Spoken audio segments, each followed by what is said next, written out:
With great power comes great responsibility. Compromise where you can. Where you can't, don't. Even if everyone is telling you that something wrong is something right. Even if the whole world is telling you to move. It is your duty to plant yourself like a tree, look them in the eye and say no. You move. Never step onto the battlefield of ideas unprepared. Before you enter the fray, you need a plan. And there's no better place to get one than right here on Tactics with host Caleb Colquitt. The Situation Room goes live now on News Radio 1440. Good evening, everybody, and welcome to Tactics. Thank you so much for being with us here on the program this evening, where speech isn't violence, tolerance isn't love, and disagreement isn't hate. Thank you so much for being with us here on the program, and we certainly, as always, are glad that you choose to make us a part of your busy day. We're going to do something that we haven't done in a little while this evening because, frankly, there's just been other stuff in the news, the crazy election that refuses to end. I mean, there's all kinds of other things that have kept us away from this, and, you know, there's been not that much to report recently, but here in the past couple weeks, things have kicked up when it comes to the coronavirus and how it relates to the state of Alabama. And so what we're going to do is we're going to really quickly take a look at some of the numbers and the averages.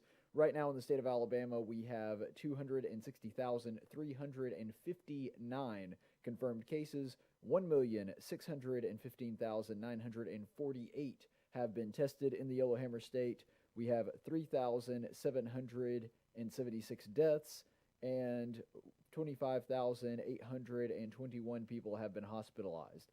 So if you look at the fatality rate, the overall fatality rate, it is currently 1.45, and as always, we adjust for the CDC's estimate that about 10 times as many people have the virus as we think that they do. So that means the real figure is probably closer to in the ballpark of 1.45, which makes it, as we've been saying for weeks now when we do these coronavirus updates, just barely more deadly than the flu overall.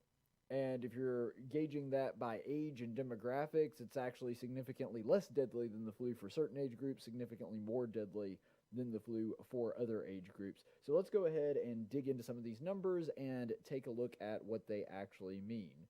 So let's go ahead and look at the overall cases in the Yellowhammer State. So you can see the new coronavirus cases, our 7-day average for this week, 2,468.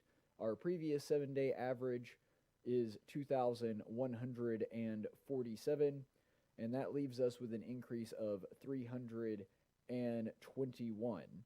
So looking at the averages, that is a steep increase, but that doesn't even really get to the nitty-gritty. It really doesn't display how big of an increase this has been. Now, it's been a while since we did our last update because I think it was actually before the election, and that's been, about a month ago now. But the last time that we did an update, we were looking at averages somewhere around 1,000 a day, and so the 7-day increase doesn't really look all that bad, but it will look a little bit different when you see some of these numbers compared on a month-by-month basis. So if you're looking at the 28-day average, so our monthly averages, the 28-day average for actually, that's a mistake. That is this 28-day average. I just forgot to change the dates there. So yeah, that's this is using an old stat, but the number right there, the 2,130, that actually is correct. And so that is what we're looking at right now.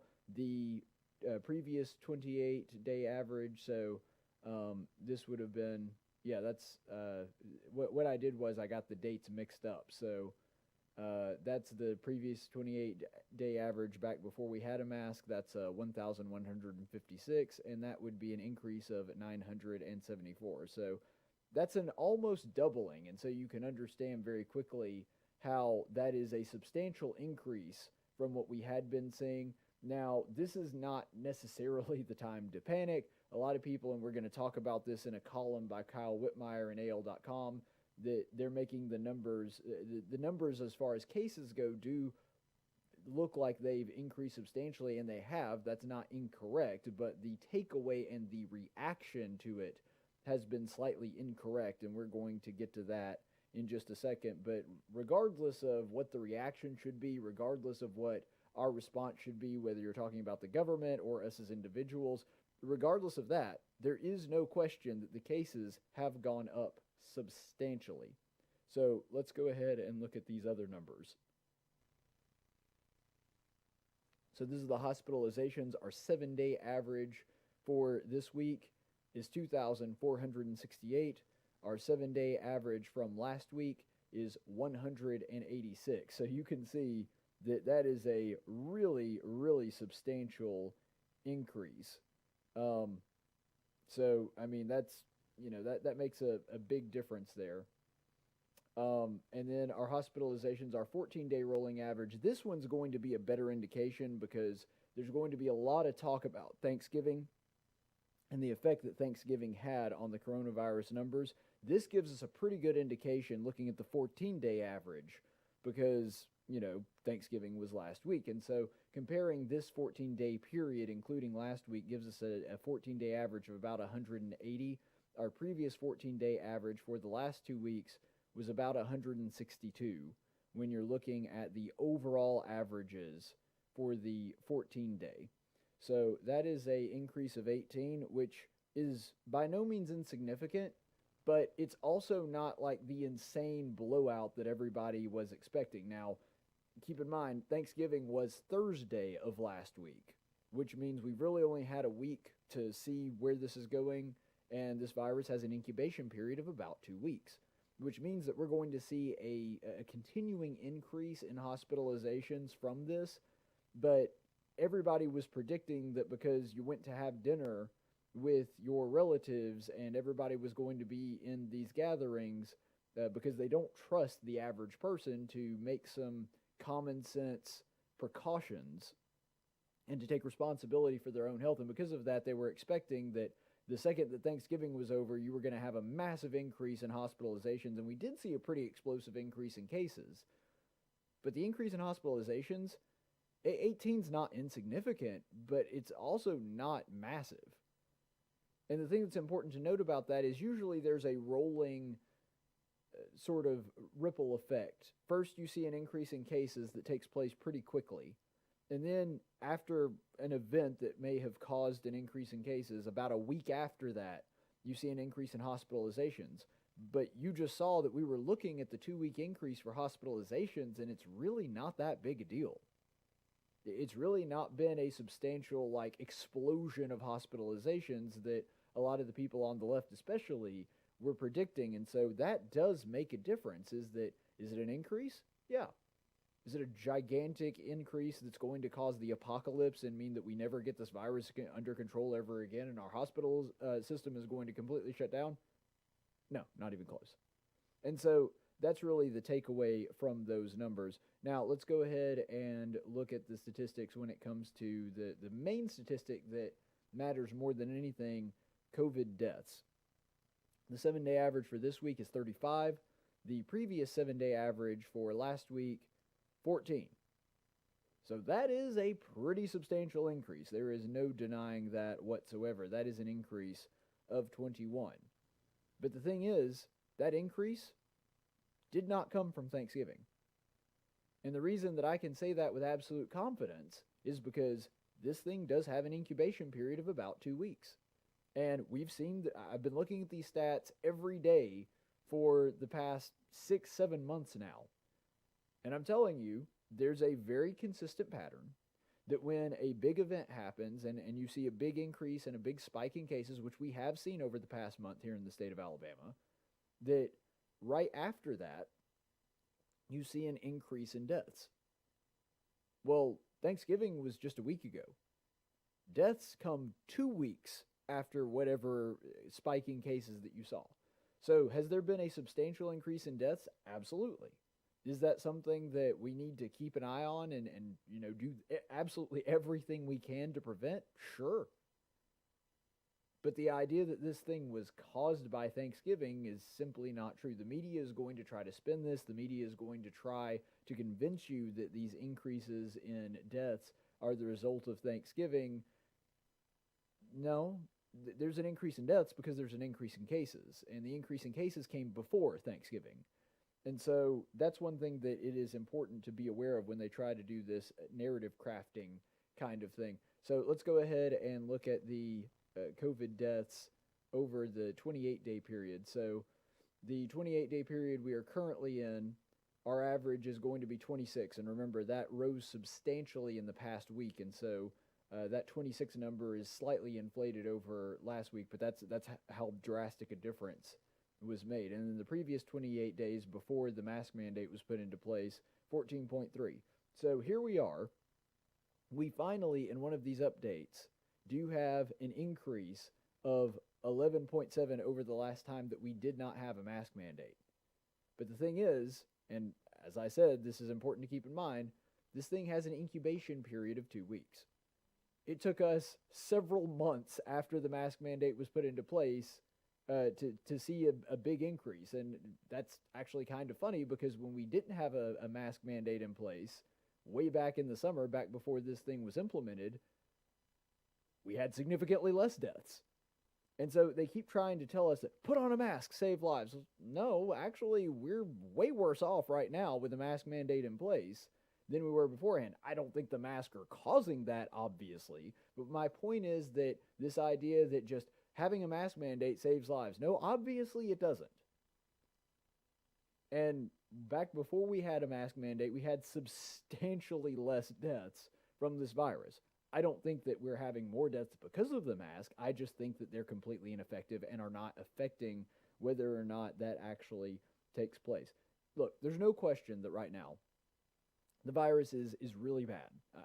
No person with a brain in their head would deny the fact that this is as bad as the virus has ever been. We've hit all kinds of new records, that kind of thing. But the question is not, is it worse than it has been in a while when it comes to things like cases? The question is, what is the correct response to that?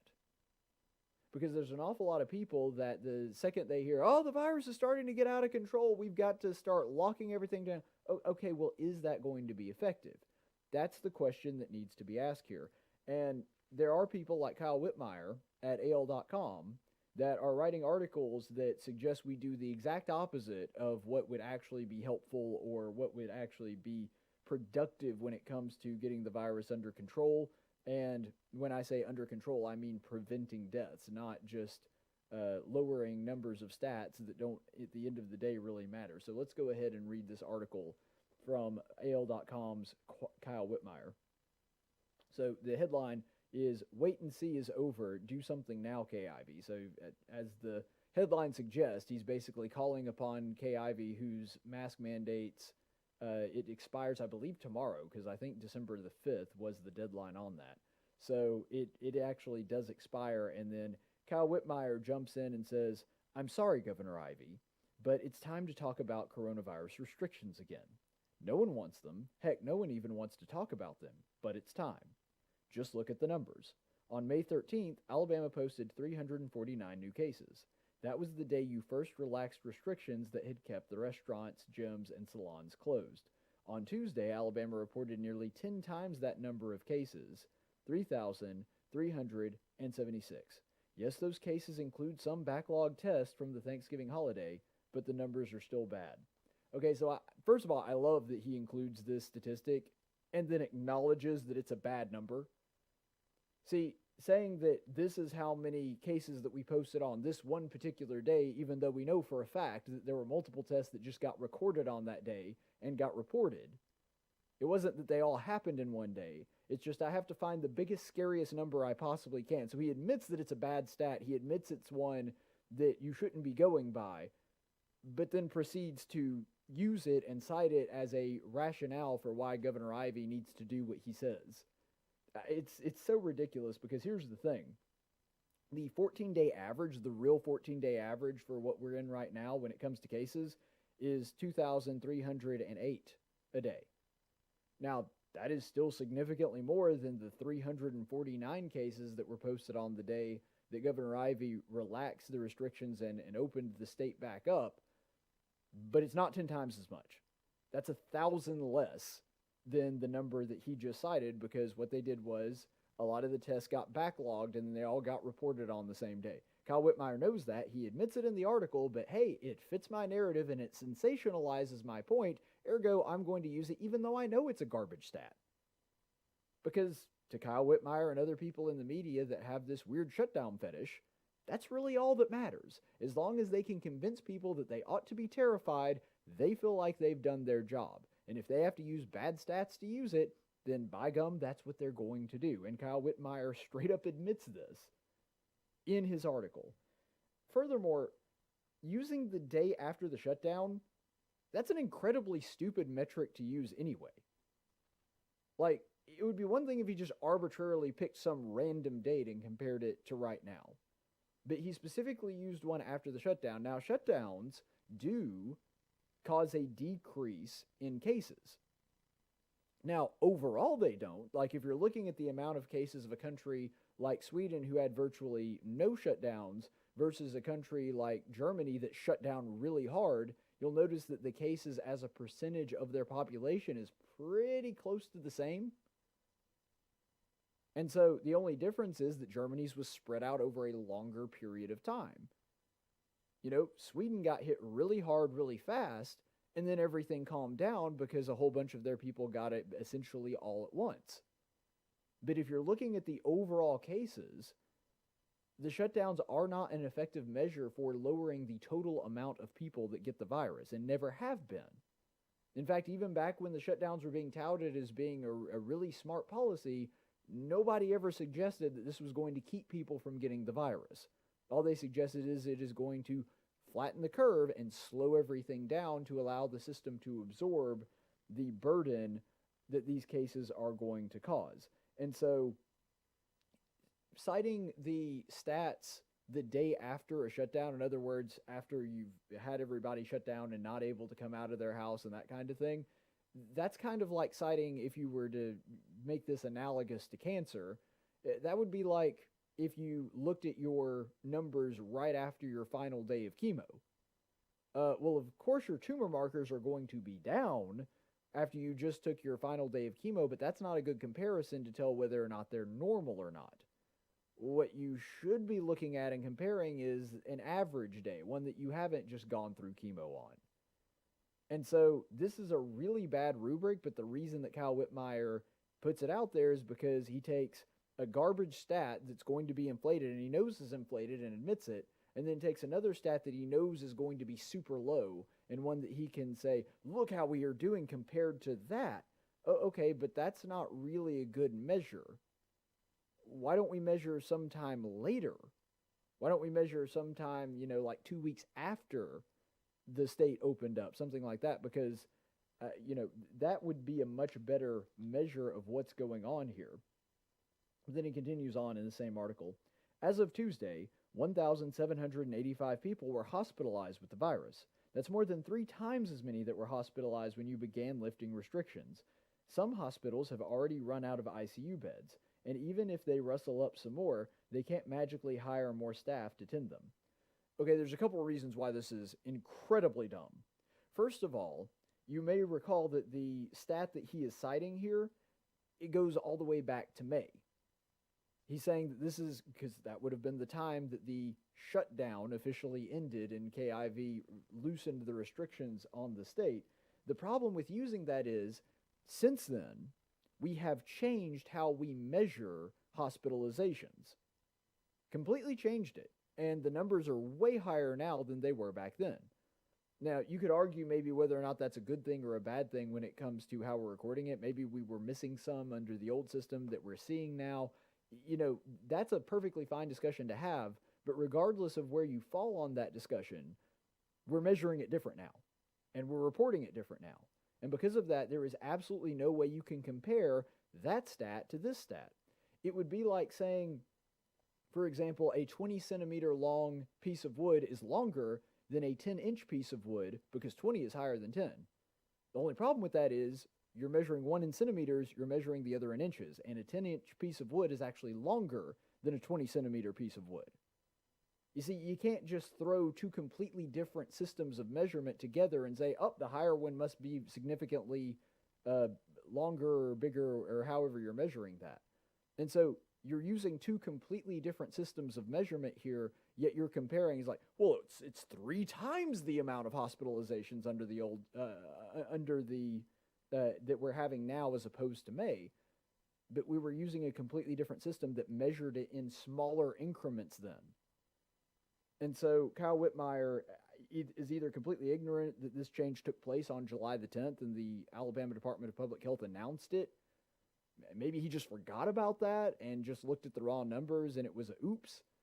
But considering that Kyle Whitmire has already openly admitted to, in this same article, using garbage statistics as long as it makes his case stronger, I kind of doubt that he is just ignorant of this and just wanted to use a number that makes his case look stronger than it actually is. But, that really should come as no surprise to anybody that's familiar with Whitmire's work. And then another piece of this article, our percent positive rates have risen above 25%. In parentheses, anything above 5 is bad, which means we're missing positive cases. Not necessarily. We might. It's possible. If our percentage positive is higher, then what that means is we are testing a lower percentage of the overall population. Why is that? Because it's important to ask why. Well, there's several reasons. One could be that more people have had the virus now and therefore are not getting the virus.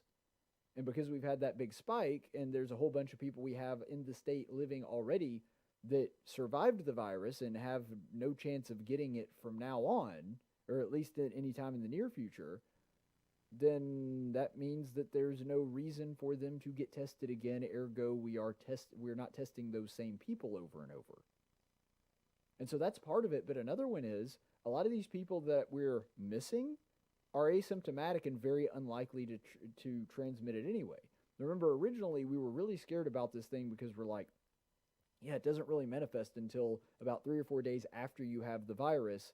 And at that point, you could have spread it to all kinds of people. Except we found out that asymptomatic people tend to not spread the virus.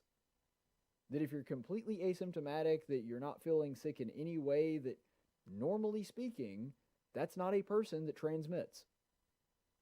Asymptomatic transmission is still possible, but it's very unlikely. And this has been proven the more familiar we've gotten to this virus and the more we've studied it. And so the fact that we're missing a whole bunch of asymptomatic people or people that have incredibly mild symptoms is really not that big a deal. And the reason our percent positive rate is going up, it means more people that don't have the virus just aren't getting tested. And there's a number of reasons that that could be the case. He sort of arbitrarily just says, well, anything above 5 is bad. Okay, why? Explain yourself. I mean, maybe you have a point, but you got to show your work on that. You can't just say something like that and then expect everybody to fall in line and believe you. And this is the final piece of this particular article we'll read. Whitmire says, if you don't put in place immediate mitigation measures now, you won't have to worry about shutting down the state. Eventually, it will shut itself down. Yeah, that's the argument I've been making since day one. Good job, Kyle Whitmire. You just figured out Libertarianism 101. That's the point. You see, what we learned from this virus when the first wave of shutdowns started is that most people were quarantining for days or weeks before their state officially shut down. You can look at data when it came to people traveling. You can look at self-reported data. You can look at the data of cell phones and GPSs. The New York Times actually did this where they were tracking whether or not people were moving around and how much people were driving, that kind of thing. And what they found is that every single state, all 50 of them, every single one saw a significant dip in travel about a week and a half before their state shut down. Why? Because the numbers started getting worse and people started quarantining themselves. This is the difference in somebody like me and somebody like Kyle Whitmire. See, I believe that people will make decisions in their own self-interest. That if they know that the virus is getting worse and it may be something that is a problem, they will self-quarantine. And if they don't, then they're not going to. You see, that's the problem with all these government mandates. I don't have a problem with somebody who's like, you know what, I'm kind of vulnerable, or you know what, I'm not vulnerable, but somebody that I live with is. I live with my dad or my granddad, and because of that, I'm just going to be a little extra cautious. And since I can work from home, I will. That's fine. I got no problem with that. What I have a problem with is somebody in the government telling a small business that they're not allowed to open their doors even if it starves their family because the state is shut down. That's what I have a problem with. If they want to shut down or they want to, take some extra precautions, okay, that's fine. The state mandating it is not correct. And Kyle Whitmire kind of inadvertently actually makes a really good point, which is if you don't shut it down, the state is going to shut down itself. Yeah, because people act in their own self-interest. And if they want to shut down, that should be their decision, not the governor's. That's the point I've been making since day one. And somehow Kyle Whitmire thinks that this is a point in his favor. That, well, if you don't shut it down now, it's going to shut down anyway. Okay, then let the people shut it down. That's fine. This is America. That's the way it's supposed to go anyway. The government follows us. We don't follow the government. Like I was saying, the travel data, you remember we were having this discussion about how they actually showed that travel dropped off substantially. And I'm not even talking about like air travel. I'm talking about just going back and forth in your car. People did quarantine by themselves without a governor telling them that they had to. And you know what else? The governors started opening up about a week or week and a half after people pretty much got back to traveling the way that they had beforehand. The government follows us. We don't follow it. This is America. This is the one place that is based off of the idea that we're the one that leads the government, not the other way around. And Whitmire would rather have the governor force us to shut down because he thinks it's what's best. Ultimately, that's the problem here, is that Whitmire thinks he and everybody else is so much smarter and can make so much better decisions. Look, if Whitmire wants to brick himself off in his basement and work from there for the rest of his career, that's no skin off my hide. I don't care. But don't tell other people that they're not allowed to work and they're not allowed to bring in income just because it's something that doesn't suit you. I mean, that's the whole idea of freedom, isn't it? That you get to make your own decisions and other people get to make their own decisions. And at the end of the day, you respect that. That's what liberty looks like. Furthermore, and this is the thing that is really irritating about this. Now, I know we didn't read the entire article, but believe me, I wouldn't be saying this if it hadn't been excluded from Kyle Whitmire's consideration here. Did you notice anything about the stats? The stats that he chose, the ones that we were reading? You notice anything about those? Anybody? He included deaths, and even though he horribly botched it, included hospitalizations as well. You know what stat he didn't include? Deaths. Why would he not include deaths? Isn't that the most important one? Isn't if the whole purpose of this and the whole purpose of shutdowns is to save lives, why would he not include deaths? See, because he only included stats that he thought would help him make his case. If you focus on cases, it looks really bad. If you look at deaths, it turns out we're really not in bad shape. So that's one of the things that is a big deal here. So first of all, let's go back to why he would have wanted to choose cases.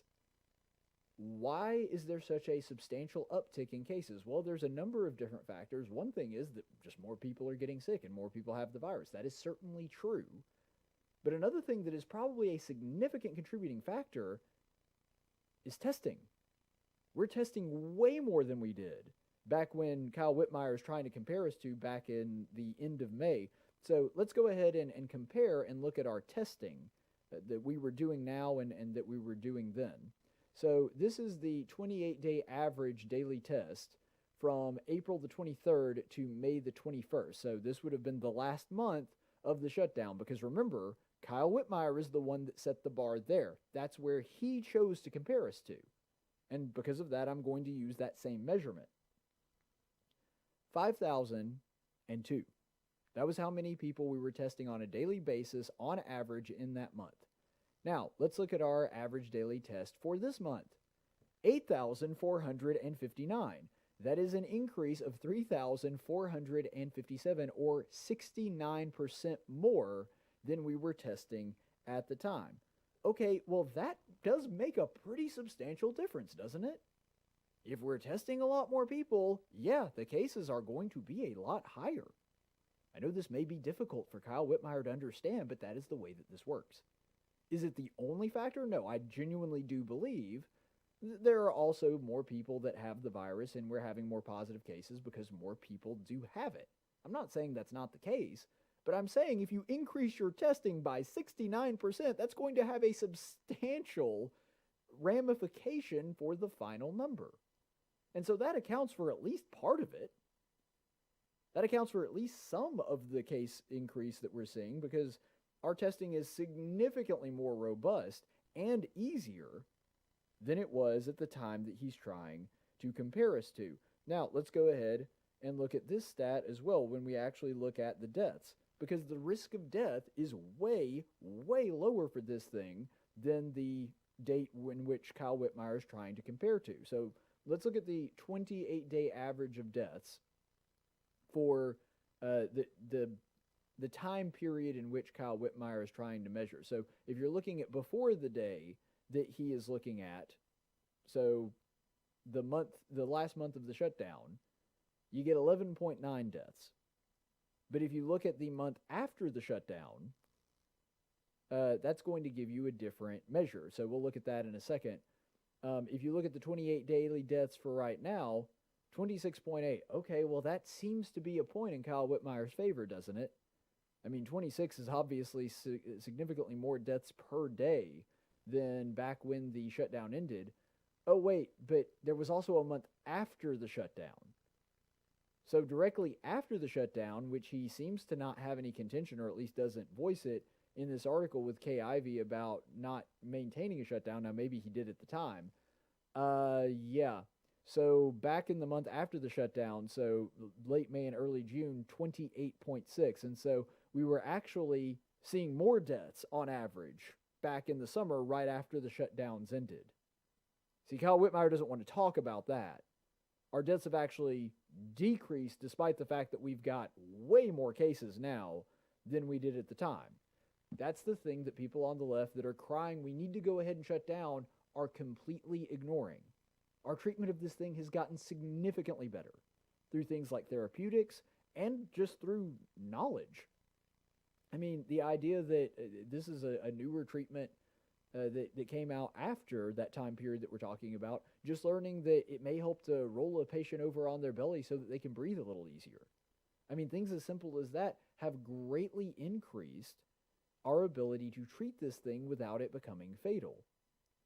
And so because of that, even with a substantial increase in cases, our deaths look really pretty much the same as they did in June, when we keep hearing about this big lull that was happening, which, by the way, it was. I'm not arguing with that. But when we talk about, back in the summer, and then they try to compare it like Kyle Whitmire did, they're comparing cases but not deaths, because we were having more deaths then, even though we had substantially less people with the virus at that time. And when it comes to that, and when we're talking about a risk assessment kind of standard for this, let's look at the fatality rate. So the average fatality rate for the same time period that Kyle Whitmire is measuring, the last month of the shutdown that ended on May 21st, it was 0.45 if you adjust for the CDC's estimate.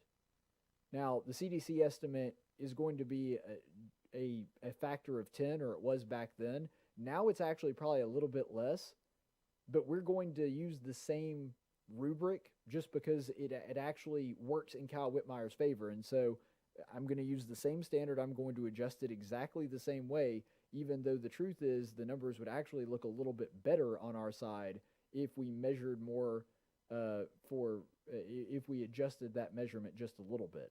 So this is the fatality rate for this month, November through December, 0.13. That's a decrease of 0.32%. In other words, when the last month of the shutdown was taking place, the time that Kyle Whitmire is trying to call back to and say, we were in so much better shape back then, and look how horrible the shape we're in now is. Yeah, actually, the fatality rate was 3.5 times larger than it is now. So good job, Kyle Whitmire. Again, he doesn't want to talk about this. He doesn't want to talk about deaths. He doesn't want to talk about fatality, because the second that you do, you realize, oh, actually, we're really not in any danger, or at least not significantly more danger than we were at the time period he's trying to compare us to. See, that's the folly of central planning. They really do believe that if we just hit the right combination of shutdown and masking and all these things, that we'll just have no deaths, that it'll all go away. That's not realistic. It's not possible. And the reason that I know that is because you can look all over the world and get a similar result. So there has been no data whatsoever so far that suggests that the shutdowns actually do decrease the net number of cases or deaths. It can slow them down, it can flatten the curve, but it can actually cause less people to get sick and less people to die from that sickness. That has been shown over and over and over again. Right now, spikes are happening everywhere, even the places that are shut down. A lot of European countries, including the UK and Germany, are locked down really tight and have been for a while. California never fully reopened, and they're seeing a spike too. Just like Germany, just like the UK. Of all places, I frankly didn't think this was going to happen, but even New York is seeing another spike. Even though they're locked down really tight, we're seeing spikes in Michigan. We're seeing spikes all over the world. Whether you have a shutdown or not doesn't seem to affect whether or not you're going to have a spike. Now, again, maybe it can make that spike last longer and just be less intense, but it's still going to result in the same amount of people, and the spike is still going to happen one way or the other. Right now, in New York and Illinois, and this is why it's important to compare deaths as well as case rates, right now in New York and Illinois, both of those states are seeing a substantial increase in total deaths. You know what place is actually continuing a steady decline in death rate? Florida, which is wide open and has not reenacted any shutdown measures. Now, maybe that changes in, some time from now, but the point is we've been in this spike for about two or 3 weeks. And despite that, you've got some states that are open that are not seeing increases in death rate, and some states that are shut down that are seeing an increase in death rate. The shutdowns do not have an effect on this. None of the data suggests that that is the case. And even the WHO, the World Health Organization, they came out about a month and a half ago and said, look, these shutdown measures, they are stalling tactics. They are not a measure to control the virus, because you can't control the virus. That's not possible. And they actually said, quit thinking of the shutdowns as a control mechanism, because that's not what it does. If you do have a situation, and remember, this is the narrative that we were originally told back when all this started, if you do have a problem with not having enough preparation, not having enough medical staff, or not having the medical resources and facilities to handle a giant spike in cases, then yes, a shutdown may very well be in order to try to, and I'm not even talking about a government mandated shutdown, I'm just talking about people being cautious, but that may be in order if you need to slow the amount of time so the system can kind of absorb it over a longer period of time. The problem with that is that there's been no indication whatsoever that that's a problem this time. Whitmire's basically just saying, increase in cases, therefore we need another shutdown. And he does mention hospitals, but he uses garbage stats and doesn't explain that. Now, if Kyle Whitmire can come to me and say, look, and not use anecdotal evidence and say, well, there may have been some hospitals that ran out of ICU beds. Now, that's not what I'm talking about. Come to me with actual math and actual data and say, look, this is Alabama's overall ICU capacity. This is where we are. This is where we're projected to be, and where we're projected to be exceeds where we will have to be, and so that's why we need to flatten the curve and enact another shutdown. Then I'm open to listening, but he hasn't done that. He's basically just said, oh, increase in cases, therefore we need another shutdown. No, you're going to have to do that, and then you're also going to have to explain to me that the risk, you're going to have to do a risk versus reward analysis and explain to me that the shutdown is going to be less costly than the price of whatever price we're going to have to pay when it comes to doing the shutdown. You can't just make these claims and suggest that because we've seen an increase in cases that that's enough and that means we have to shut everything down. That's simply not how this works. But ultimately, this is the problem. Whitmire's shutdown fetish does not originate from feelings. It does not originate from facts. It originates from feelings. He feels as though this is the right thing to do, therefore he believes that it is correct. Because if you were looking at the facts and looking at the data does not support his conclusion. It's just as simple as that. We're going to take a quick break here, and we'll be back in a minute on tactics. All right, gang, it's time for another cookie review from InsomniaCookies.com. That's InsomniaCookies.com. Now, if you happen to be in Mobile or Birmingham or Auburn or Tuscaloosa, good for you. That means that there is an Insomnia Cookies store in your city. So you can just go by there, get a fresh baked cookie from them. That's great. But the thing is, I'm not in one of those cities. So what I have to do is I have to go to InsomniaCookies.com, get a box just like this delivered to my door filled with delicious cookies. So, America's the greatest country in the world. Cookies delivered right to your door. You can't beat that. So if you are interested in that, of course, go to InsomniaCookies.com. Now, our cookie review for today is the oatmeal raisin. And I'm going to be honest with you. Everybody has likes and dislikes. Everybody has their favorites. I told Insomnia Cookies I would give them an honest review of each of their cookies, and they said they were cool with it. That's how confident they are that their cookies are the best, is that they knew that if I was going to give an honest review, they felt like they would come out on top with that.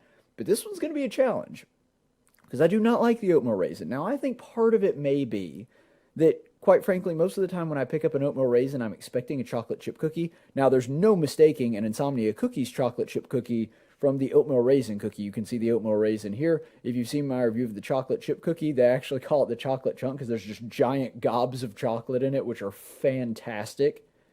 So you're not going to mistake this one for a chocolate chip cookie, and so the fact that I'm not going to get a surprise thinking I'm getting a chocolate chip cookie instead of getting an oatmeal raisin, that might help with it a little bit. But also the fact that it's an Insomnia Cookies oatmeal raisin, if they can impress me with an oatmeal raisin cookie, then InsomniaCookies.com is the real deal, because I'm just not a fan of this particular flavor of cookie. So let's try it out.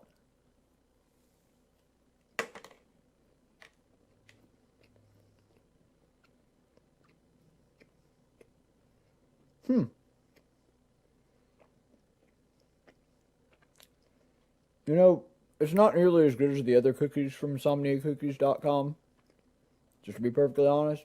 Now, if you love oatmeal raisin cookies, I have a feeling you're really going to like this cookie, because I can't stand oatmeal raisin cookies, and this one's okay. And I actually like the oatmeal part of it. It's the raisins that I tend to not like. But even as a person that doesn't like the raisins, I can definitely taste the raisins. But it's not overpowering. It's a very balanced flavor. And the raisins that are in there, they taste better than the raisins that are usually in oatmeal raisin cookies. I don't know. It's like they're fresher or something. I don't know if maybe their supplier gets fresher raisins. I'm not really sure. That seems odd to compliment on a dehydrated fruit like a raisin. But, I still really want to take another bite of it.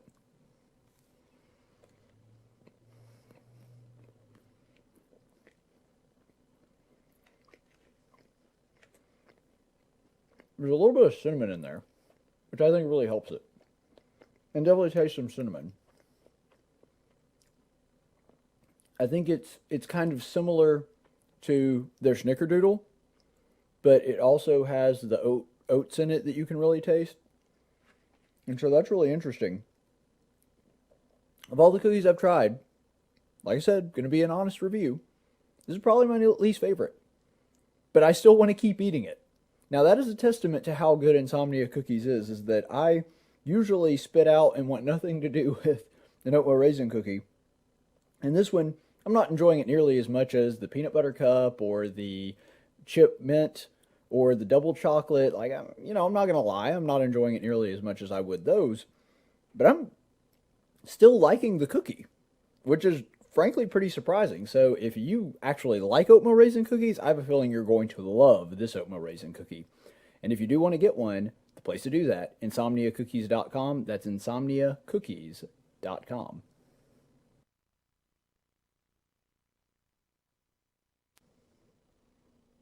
And welcome back to the program, everybody. Thank you so much for continuing to be with us here on Tactics. Make sure you remember to like and subscribe, because that is how we fight off the dark cyber overlords at YouTube, by liking and subscribing. So thank you so much for doing that. My next guest is somebody that's actually been on the program quite a lot. We used to have a weekly segment, which frankly I really miss. It was called Upon Further Review, where we did sort of the intersection of sports and politics.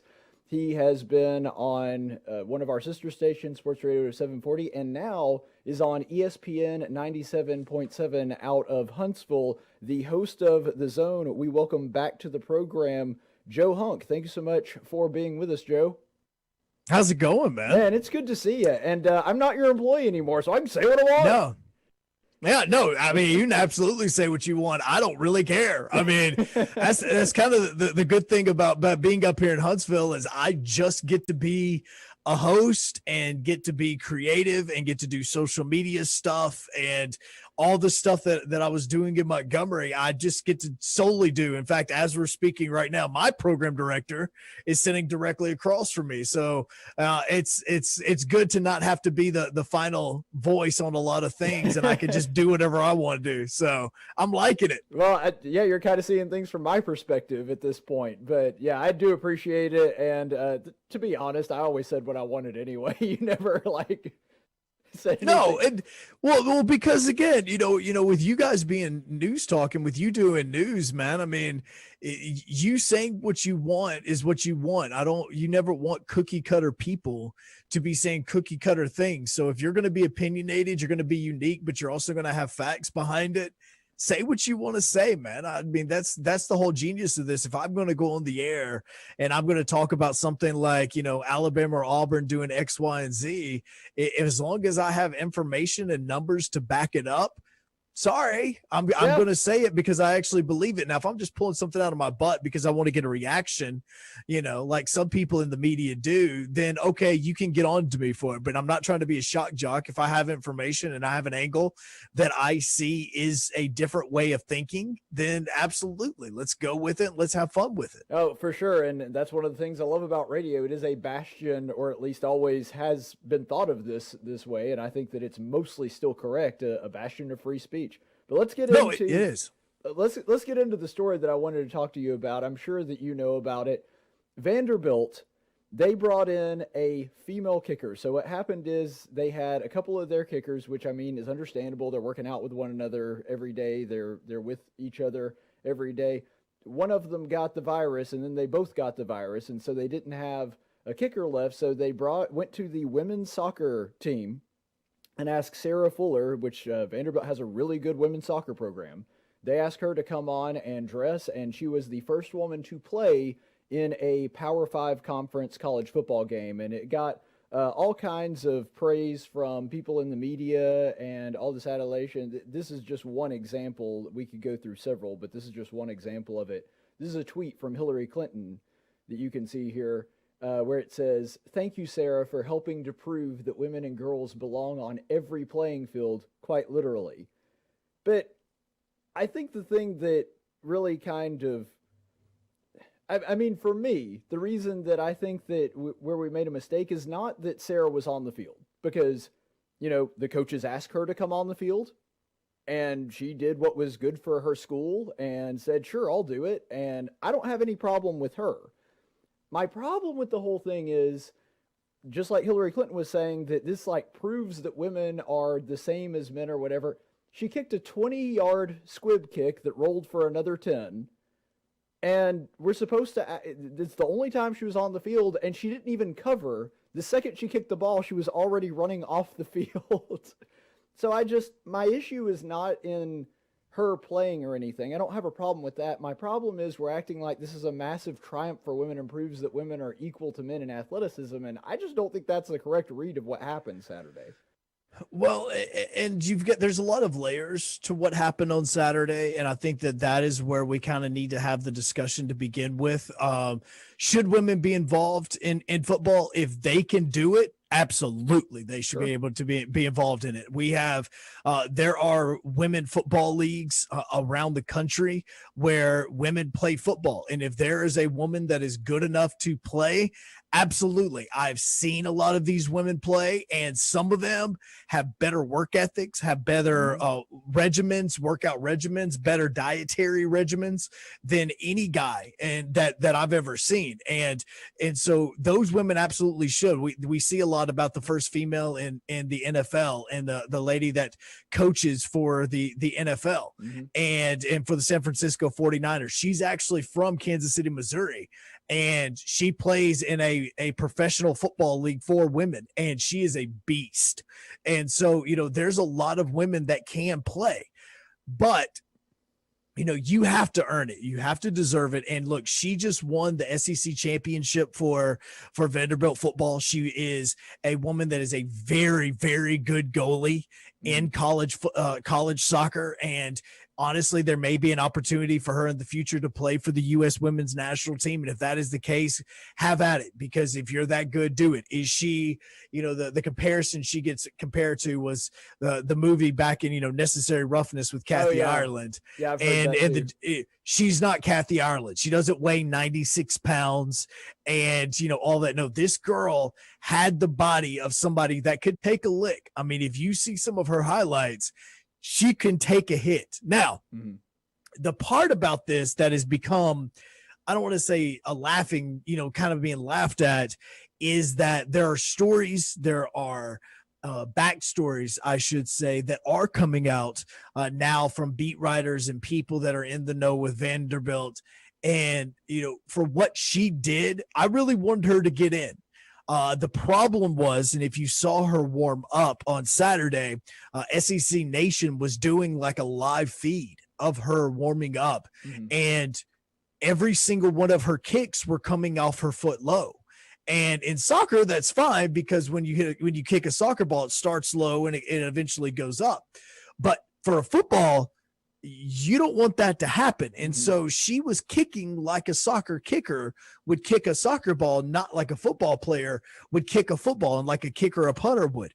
I honestly feared that if she were to have gotten in the game in a field goal situation for Vanderbilt, that the kick would have came off low and it would have got blocked. That's from what I watched in warm-ups on it. And so I started seeing that on Saturday. Which would be a concern even if it were a male soccer player. Oh, absolutely. Because they're used to kicking a soccer ball. Absolutely. And the way that you kick one is you start it off low and it goes and it elevates. It's kind of like you'll see it a lot of times with a golf ball or something along those lines. The trajectory is just a little bit different. But, and we've seen stories of men that have tried to kick footballs and it just doesn't work out. It's because, again, low trajectory. They're hitting their linemen in the back.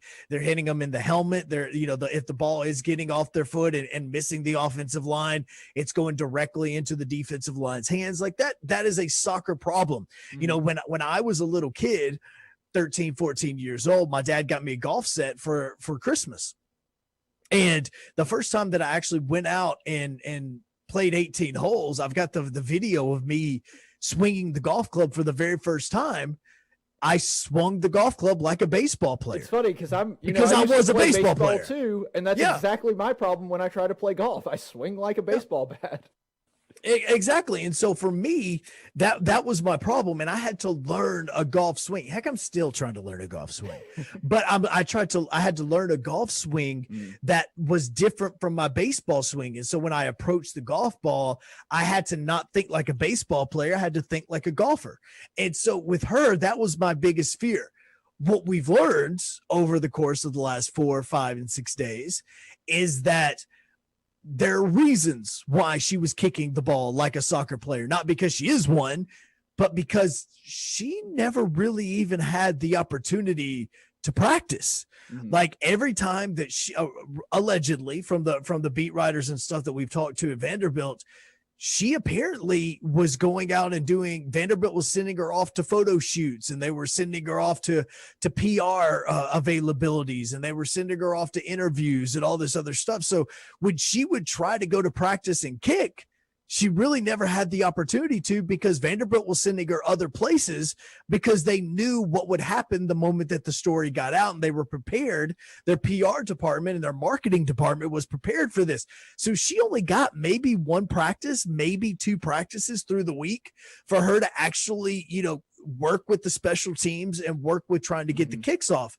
That's a problem, because Vanderbilt is looking like, at this point in time, like this was a 100% publicity stunt. Right. And it was, not want to say Derek Mason specifically, because I personally love Derek Mason as a guy and as a person, but Derek Mason was on the hot seat.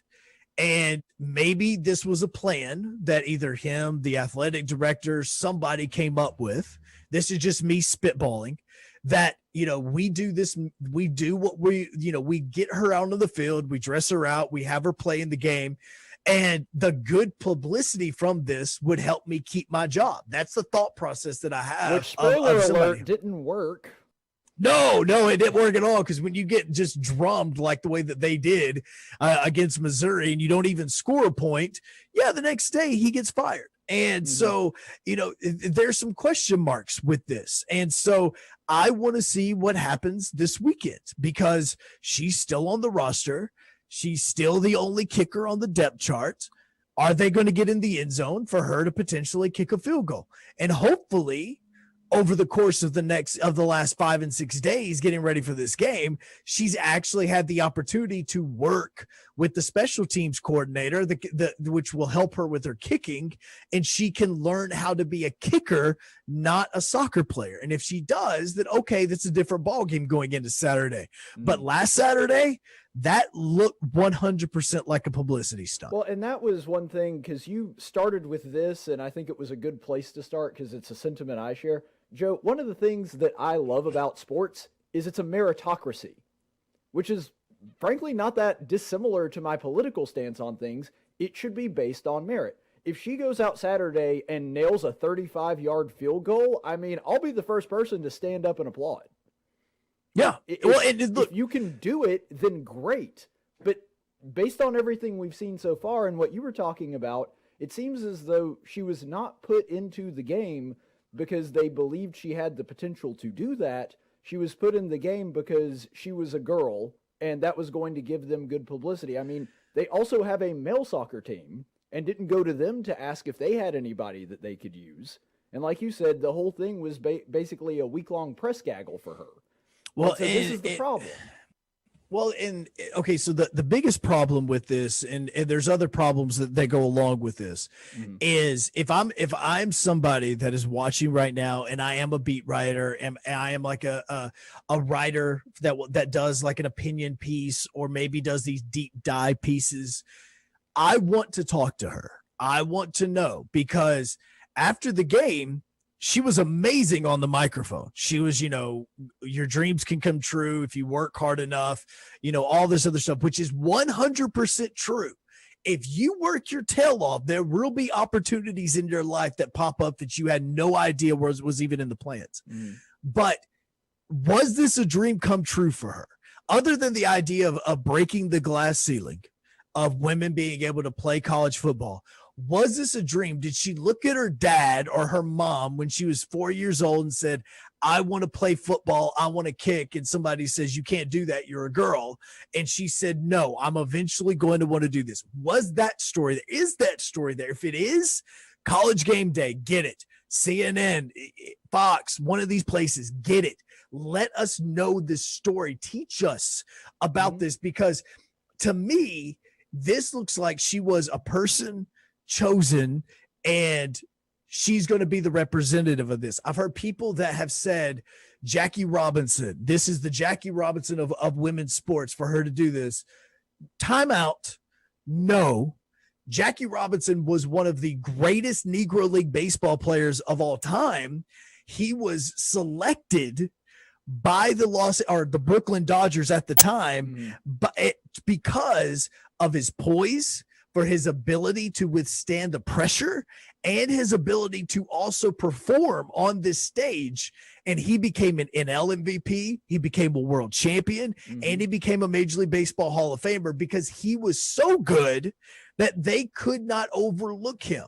The equivalent of that, if you were a female, would be a female playing quarterback at the college football level or the NFL level and turning around and becoming the MVP of the National Football League or the offensive player of the year because you were so good. Not because, and your stats are so good that nobody can ignore you. Mm-hmm. You don't become the special teams player of the week for the SEC just because you were a female that came out there. And right. That's exactly what happened. And that's what irritates me about it. You know, it's so funny that you brought up Jackie Robinson. I was actually reading, and this happened earlier this year. You're not a political guy, so you probably didn't know about this. There was an argument made in the book White Fragility, which is like basically it's trying to make the case for why affirmative action is a good policy. It brings up Jackie Robinson and basically said that Jackie Robinson was put on the Dodgers just because he was a black person, and he couldn't really make it in the majors. I'm like, no baseball fan believes that. Regardless of color of skin, regardless of political affiliation, there's not a baseball player not a baseball fan in the world that believes that Jackie Robinson was not allowed in the major leagues because he wasn't a good enough player. Well, and that's the difference here. Well, that is the difference. Sorry, Jackie Robinson, they put him in there because, like you said, he was so good they couldn't deny it anymore. And then the reverse is going on here where it seems as though Sarah Fuller was only put into the game because she was a girl and Vandy wanted the publicity from it. Look, Jackie Robinson in his very first season with the Brooklyn Dodgers had 29 stolen bases. He was the rookie of the year. He had 12 home runs. He almost batted 300 and he batted 297. He was the MVP of the league 3 years later. They don't just hand that to you because they wanted to, because unlike 2020, where we really want to be accepting of everybody, and I think it's an amazing message because, yes, all lives matter, Black lives matter, gender does not matter. I believe that. But numbers do not lie. And in the 1940s, when Jackie Robinson was coming into Major League Baseball and the Brooklyn Dodgers, unlike 2020, they did not want him. There was nobody. And again, if you were to say this in 2020, you would be blackballed from every sort of media outlet that there is. If you were to say, I do not want Sarah Fuller or any other female to play in college football because this is a man's game. If anybody were to have said that, they would automatically have been fired from their publication, blackballed from all media availabilities, never allowed back into a press box, no matter what it is. You had people tweeting, oh, this is so amazing. You had celebrities and athletes and all this that were celebrating the fact that she was doing this, which it should be celebrated. But what I'm saying is it's totally different because she wasn't walking out of her locker room on Saturday afraid that somebody was going to grab her, kidnap her, and hang her somewhere throughout the university just to use it as a message that no other female should try this. That's what Jackie Robinson was dealing with. And that's the thing. Totally different. I have no problem whatsoever giving her accolades for a job well done once we actually see her do a good job. Once that happens, absolutely. Yeah, I'm good with it. Look, if she kicks a field goal this weekend, I'm absolutely going to cheer it. You can follow me on Twitter. I'm going to retweet it and be like, this is so awesome. Like, I'm going to be 100% supportive of this. But she has got to earn it. She absolutely has to. Every single bit of it. Jackie Robinson earned everything.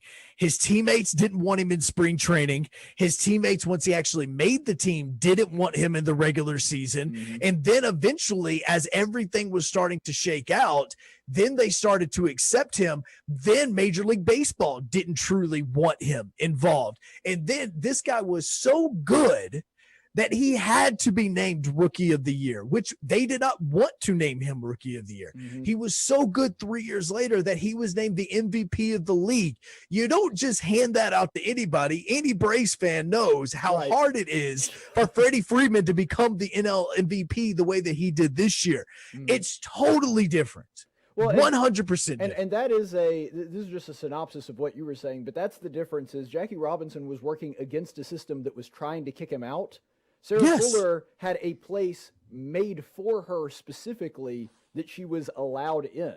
That's the difference. It's the complete opposite. But I wanted to address one other aspect of this story, Joe, because I know that I played a little sports, but not nearly to the degree that you did at the high school and collegiate level, and you know more about this stuff than I do.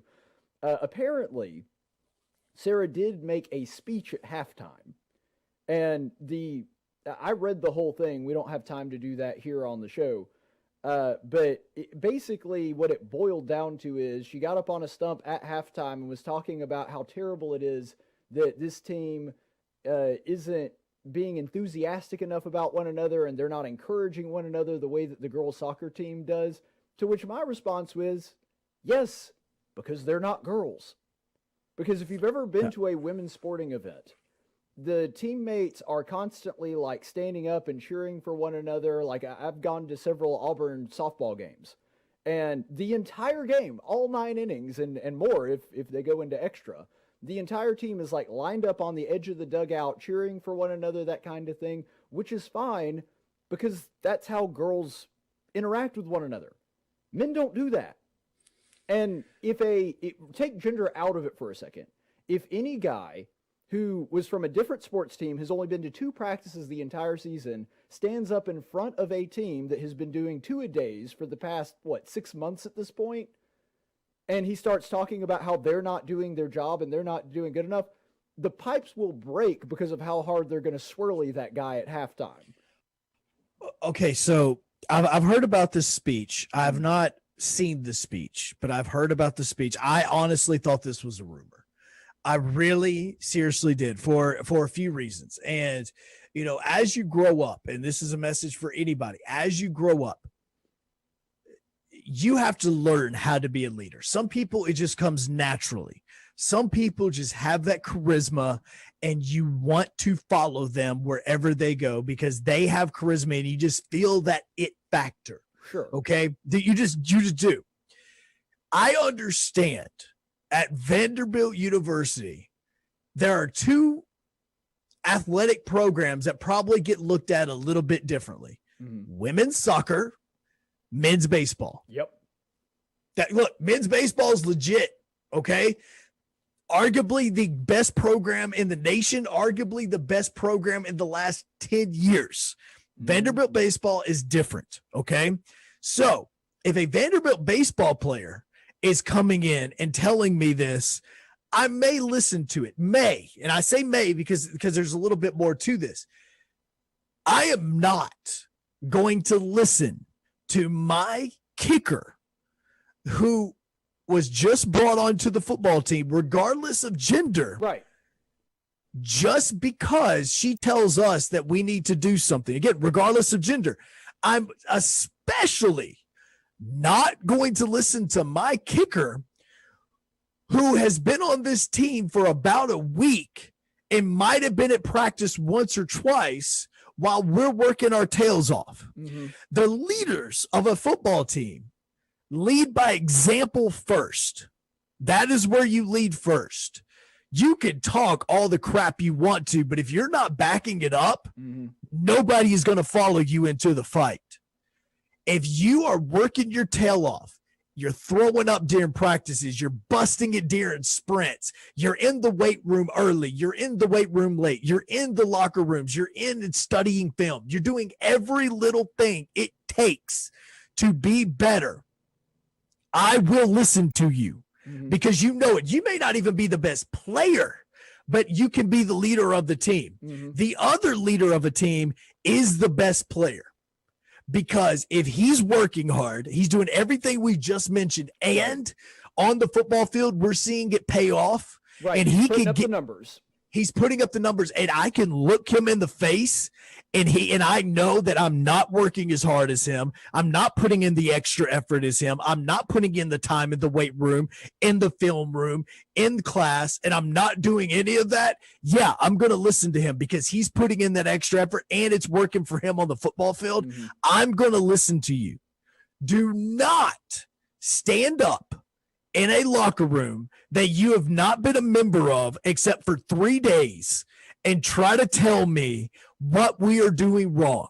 No, because you have not been through the crap we've been through. You have not been through the summer workouts that we all coordinated together through text messages because we couldn't be around each other because of COVID. You have not been through any of the meetings that we have been through this entire season. You have not been through the workouts we've been through. You have not done crap. And honestly, these players may see her as a publicity stunt. Don't try to give me a rah-rah speech. Jameis Winston is an absolute idiot. But when he gave a speech in the locker room the year after he graduated and he happened to be back because the Bucs were off, he won us a Heisman. He won us a national championship. He broke all sorts of records at my university. I will listen to him. He may be an absolute idiot, but he knows what he's talking about, and he's done it for this university in my field. Right. I am not going to listen to an art major tell me that I need to work harder in my chemistry degree. No, sir. Well, I think that's 100% correct, because you want to talk about equal treatment for genders. I guarantee you if Sarah is a guy, I mean, better watch her back. She's going to get beat up after that game. Oh, dude, they're telling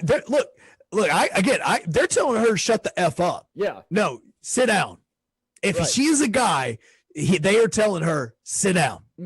Now, look, this also goes back to more backstories that we don't know. We're just going based on what we've been told. Look, she may be well respected throughout the athletic complex. She may be in the locker rooms all the time, or she may be in the weight room all the time doing her workout for soccer. She may be doing all this other stuff, but there is a huge difference in doing it for your thing and then coming in and helping. If from day one she came in, and yes, she had to do the publicity stuff, and then after that, she was working on the field on her own. Right. If she was going through and rewatching her tapes to see what she can do differently. If she's talking to the coaches or she's talking to the other kickers that have COVID and saying, "Hey, look at my film. Tell me what I need to do better." If she's in there day and night, I'm at least going to respect that she's trying.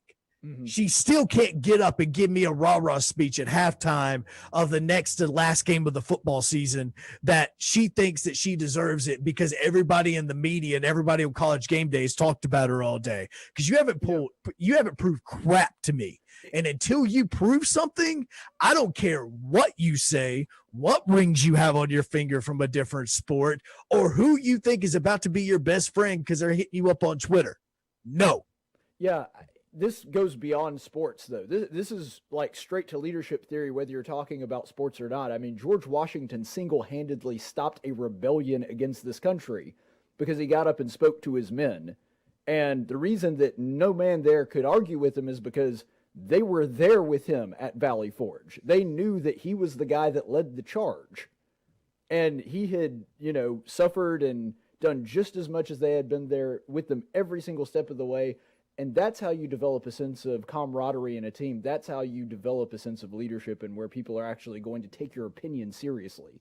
Because I guarantee you there's not another human being on earth at that time that they would have listened to other than George Washington because of what they knew he had done for them specifically and the sacrifices he had made. That's the absolutely difference. That is the difference. Effort.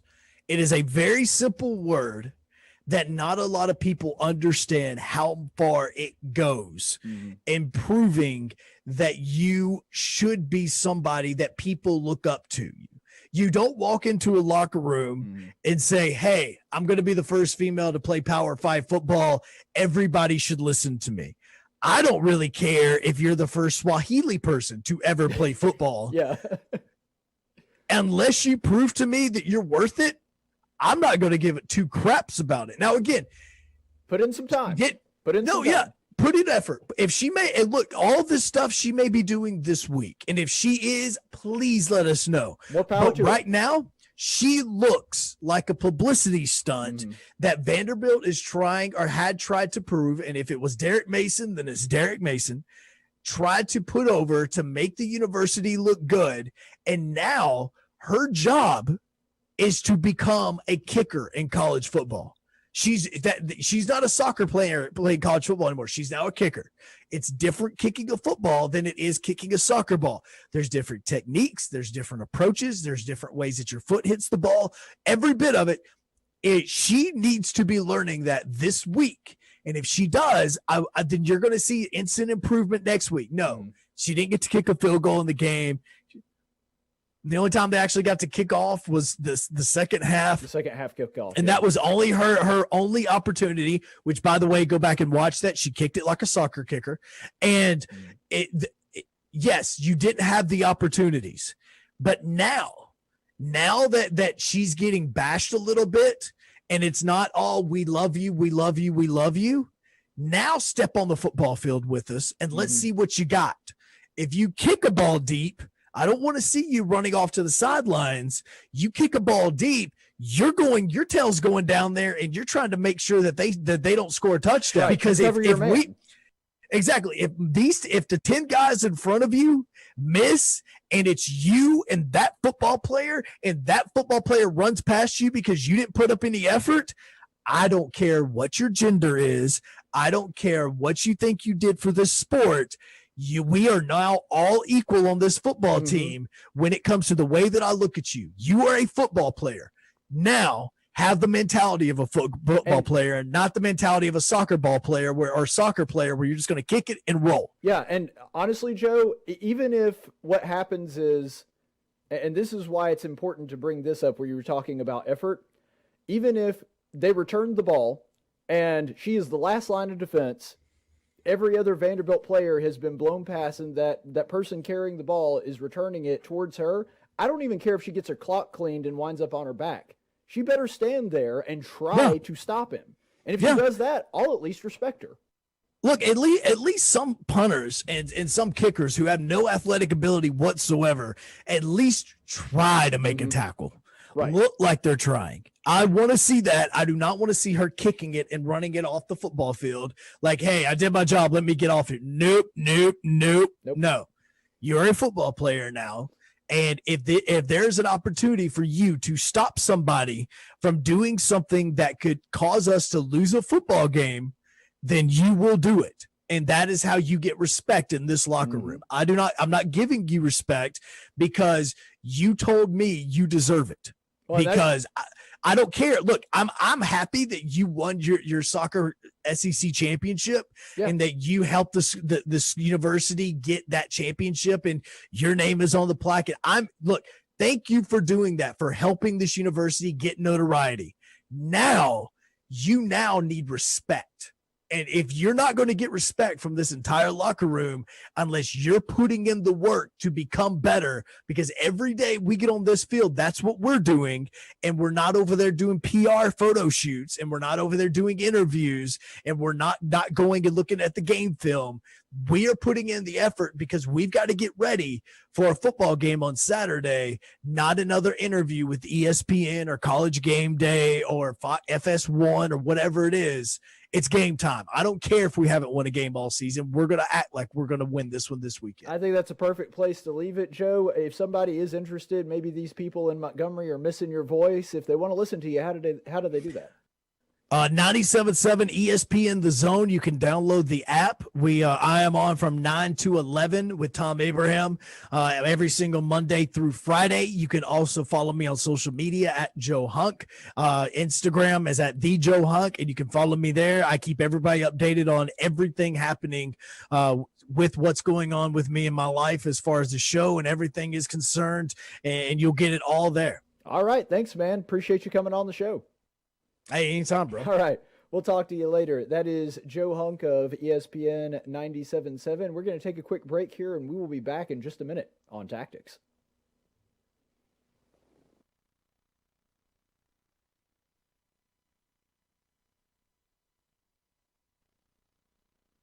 And now for a reading from the Social Justice Warrior Bible with Pastor Gregory Post. Welcome in. I'm Gregory Post, head pastor at the Eternal Living Word Trans-Denominational Church and Coffee House in Novato, California. And now it's time for a reading from the SJW Bible, the only Bible read by Pete Buttigieg. Today's reading is going to come from the Gospel of Luke, chapter 10, verses 30 through 38. And it says, Jesus replied and said, "A man was going down from Jerusalem to Jericho and fell among robbers, who were probably only stealing because the capitalist system had trapped them in a life of poverty. And they stripped him and beat him, and went away, leaving him half dead. And by chance a priest was going down that road, and when he saw him, he passed by on the other side. Likewise a Levite also, when he came to the place and saw him, passed by on the other side.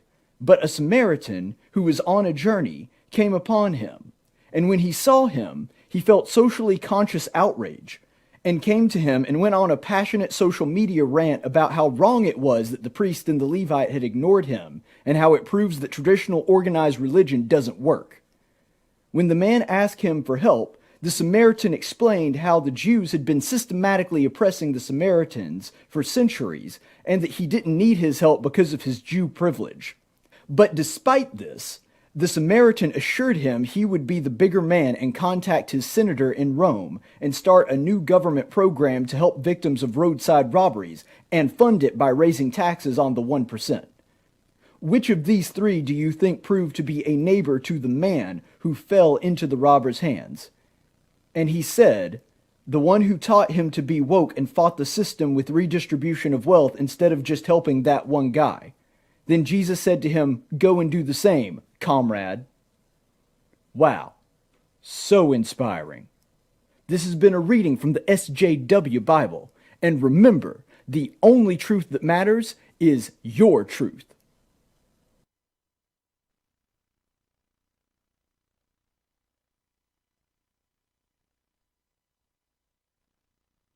That was stupid. I know it was stupid. Really stupid. Hey, I just said it was stupid.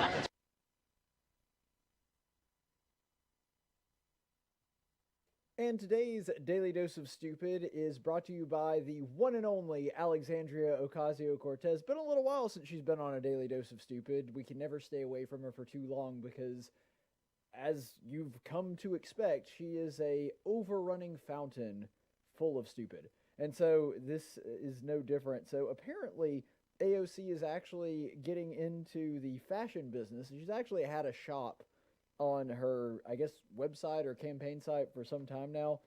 The truth is, Joe Manchin actually recently mentioned, because they got into a tiff with one another, he kind of jokingly but accurately said, I don't really understand what she does all day except, like, make Instagram posts or whatever. And she actually, that's actually true. She's much more of a internet celebrity than she is an actual congressperson doing legislation. I mean, I don't just say this because I don't like her or because she's a Democrat. There are lots of Democrats that spend much of their time doing legislation, and I wish that they would spend more time on Instagram like AOC as opposed to actually making policy at the time. I really wish that Nancy Pelosi or Dianne Feinstein or any of those people spent a lot more time doing internet garbage instead of trying to ruin everyone's life.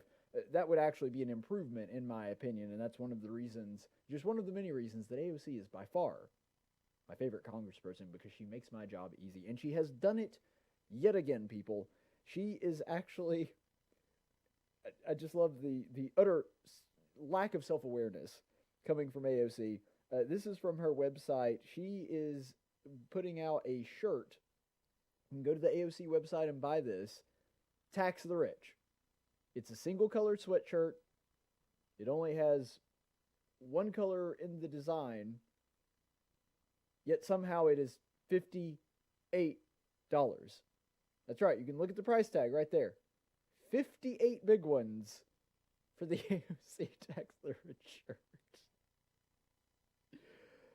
Which, I mean, here's the thing. There are a lot of people on the right that I've seen cover this that are calling this hypocrisy, because it is kind of funny charging people $58 for a sweatshirt that says tax the rich, because only a rich person could buy it. But I say this is not hypocrisy.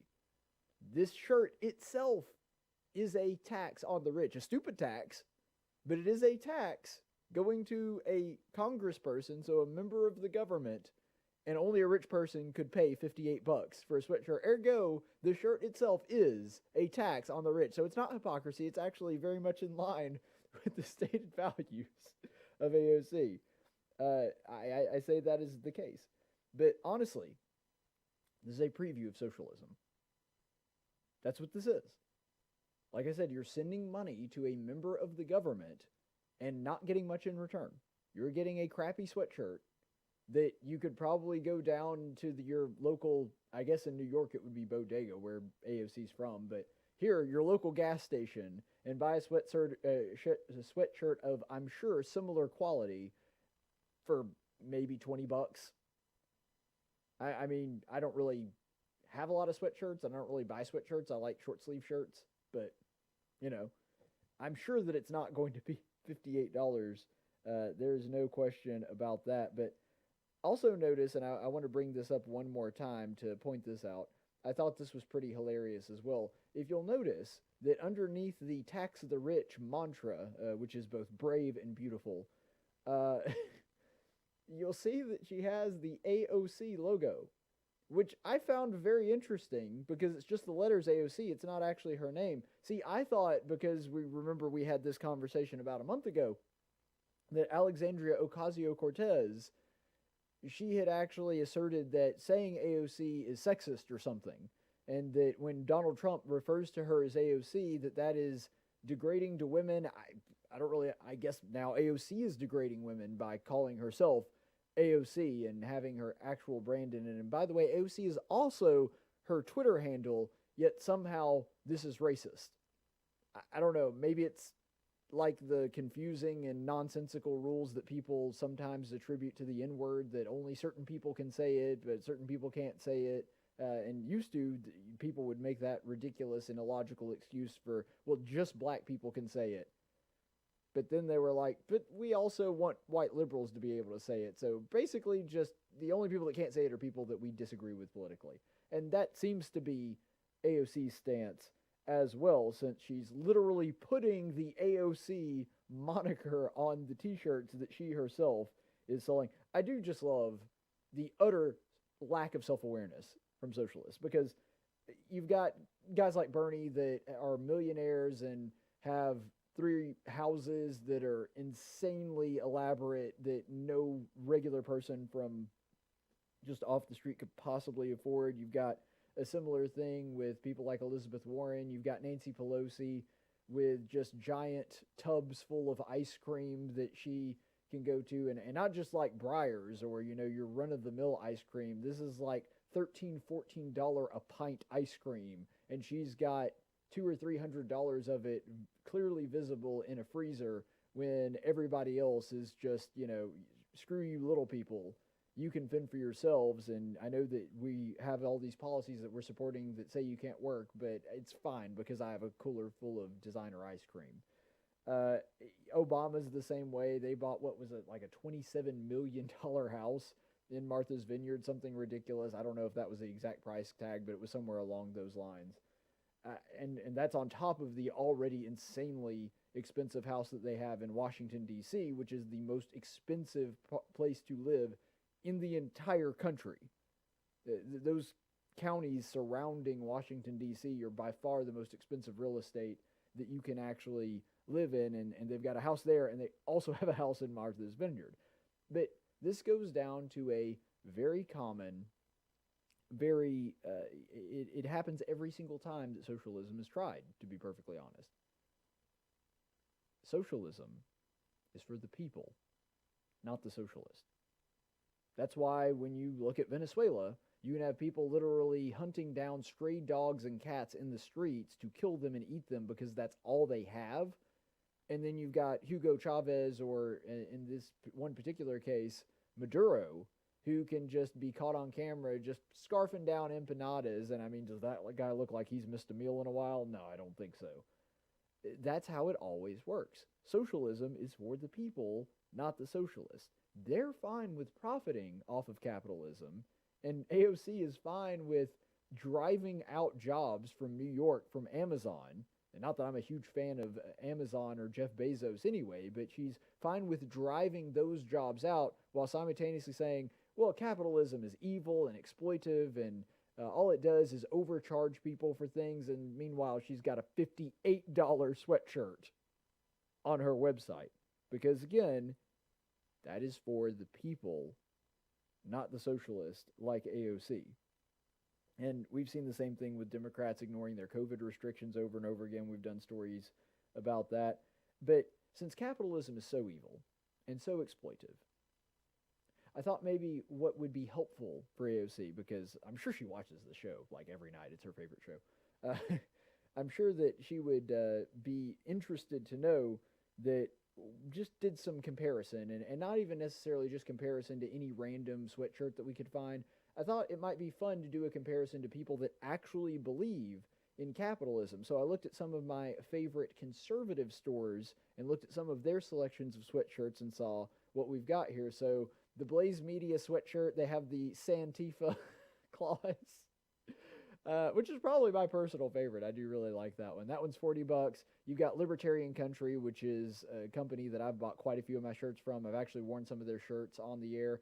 That one's only $35, and that's a full hoodie. It even has a hood attached to it, and it's still significantly less, almost half the price of AOC. And then the worst capitalist of all, the ones that are profiting off of guns, the NRA, who, by the way, doesn't sell guns, but they do sell sweatshirts that have the NRA logo on them.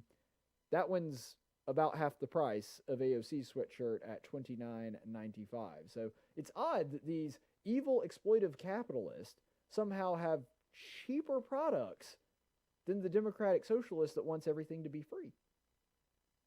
Well, ultimately, she doesn't want everything to be free. That's the issue. You see, in the real world, when their economic systems are actually applied, that's exactly what happens. The capitalists have to compete with one another and drive cost down.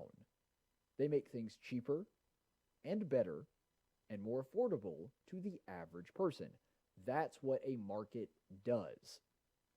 Socialists believe that one person should be in control of the prices, that government should be setting a standard, and then they decide what you pay. Markets and competition don't factor into it. And that's why everything stagnates. Every single time socialism has ever been tried, that's what always happens. Treating things like commodities as opposed to treating them like they are rights or public goods always results in better products for less money. That's how it's always been. That's how it's always going to be. So that comparison I just gave you, that's a pretty good little summary of the difference in socialism and capitalism. The capitalists are charging less because they find ways to create better products for their customers. That's how it works. Just like government, capitalists drive costs down. Socialists, like AOC, do not. Let's go to the Chaplain's Report.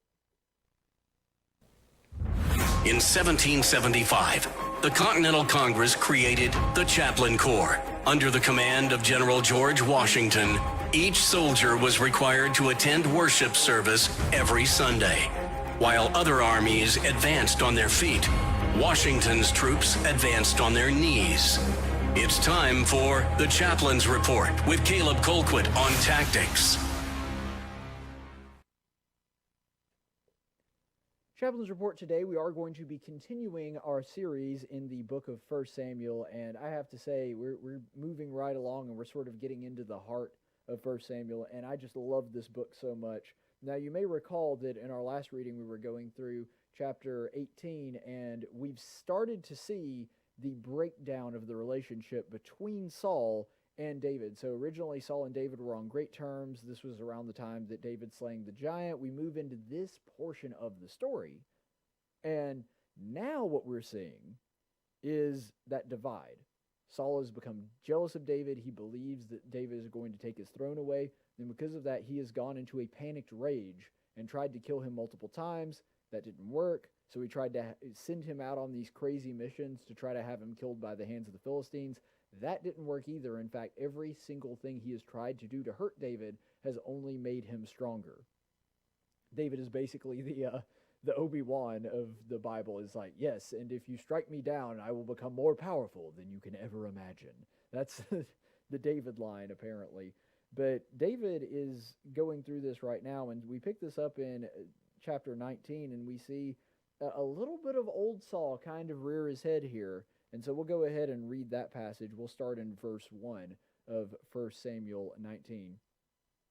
Now Saul told his son Jonathan and all his servants to put David to death.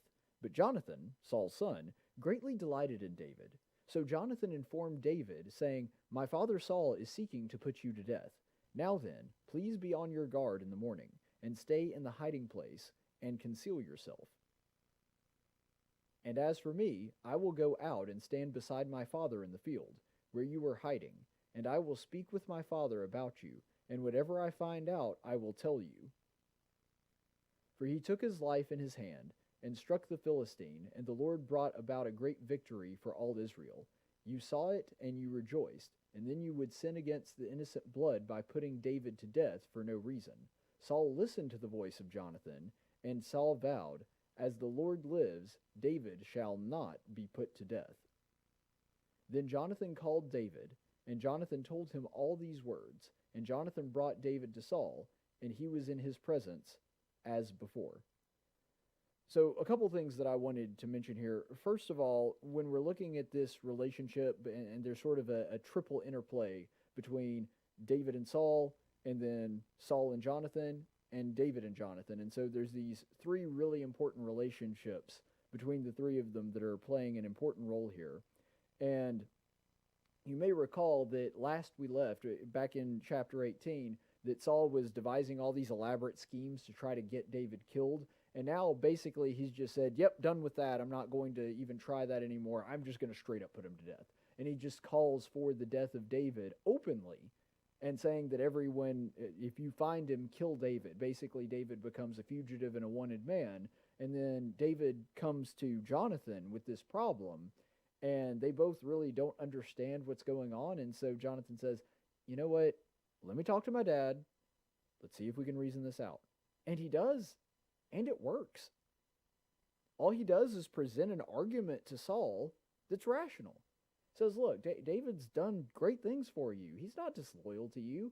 He's killed all the Philistines that you've asked him to do. He's been a loyal servant. He's never disobeyed you. Why would you go after him? And by the way, if you do go after him, that's going to be a problem for you because you will have spilled innocent blood. I think there's a couple reasons that's really significant, but if you just take a step back, man, I got to say, Jonathan is one of the most underrated characters in the whole scripture, in my opinion.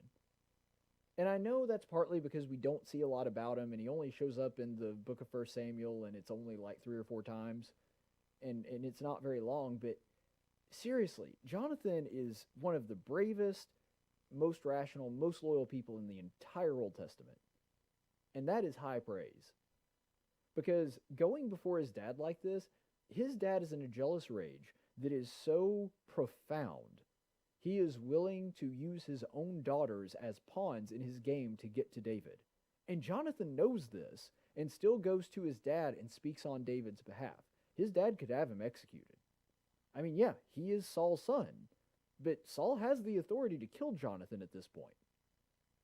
He could denounce him as a traitor, saying that he favored David over me. Like, all of these things could happen.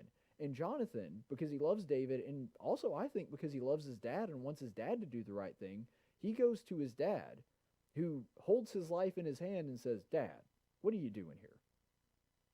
Come on. You know that what you're doing is not right. You know that David is not a traitor. And he's done everything you've ever asked him. You need to stop. And what's amazing about that, and I think that maybe God was with him on this, it happens. Now, we know the end of the story, and so this isn't going to last.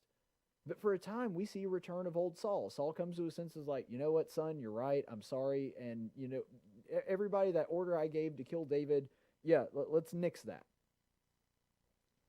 Why is Saul so unstable? Why is it that one minute he's like, yeah, I'm going to kill David with my own hand, and then, or, you know, David's my best friend, and then he tries to kill David, and then after he tries to kill David, he's like, well, maybe I shouldn't kill him directly, I'm just going to figure out a way to make the Philistines do it, and then that fails, and so he's back to killing him directly, and now he's back to, no, I don't need to kill David, he actually is a pretty good servant. And then we know that in the future he's going to be back to trying to kill David, and he's actually also going to be back to not killing David and then trying to kill him again. And so you see this constant back and forth. Saul can never seem to make up his mind on what he actually wants to do. And it actually reminds me of another verse where it says that a double-minded man is unstable in all of his ways. See, here's the problem. Saul kind of wants to serve God and also kind of wants to serve himself. That's the issue here, right?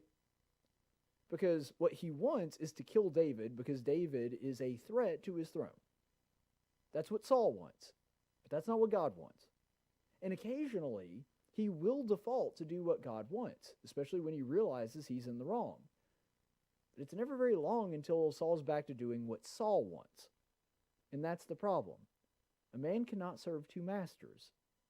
He's trying to serve his own interest and God's interest at the same time. This is why complete submission is what Christians are called to do. Because you cannot serve two masters. You can't serve yourself, you can't serve money, you can't serve the world, and serve God at the same time. Can't be done. Never has been. That's why we have to completely submit our wills and turn over to Him. We can't serve God's interest sometime and then serve our interest the rest of the time. No, we have to serve God's interest all the time. Doesn't mean we can't occasionally do things that we want or occasionally do things that are good for us, but it all has to be done under the umbrella, the larger calling of our oath, which is to serve God and submit our wills to His. Saul wasn't doing that. Saul was okay with occasionally serving his own interest, even though it was a direct contradiction of what God wanted to do. And that's why it seems like you can't really get a read on Saul, because he's constantly changing his mind as to what he wants to do, and that's why. You see, his feelings, what he's feeling about David isn't matching what he's doing. His will and his emotions are not in sync with one another, and so sometimes he's letting his feelings win, and sometimes he's letting his will to do the right thing win, but either way, it's constantly shifting. And that's the problem that he has here. This is why consistency is so important, is because when we do have that consistency, it will train both our head and our heart to seek after God and do the right thing. That's why consistency is so important. Even when it seems like an inconsistency is benign, especially when you're talking about morality, it isn't. Because you have to have that consistency, that one anchor that holds you to the truth.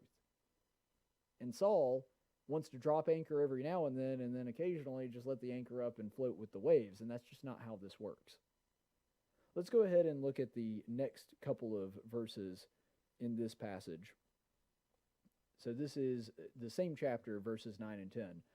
Now there was an evil spirit from the Lord on Saul, as he was sitting in his house with his spear in his hand, and David was playing the harp with his hand.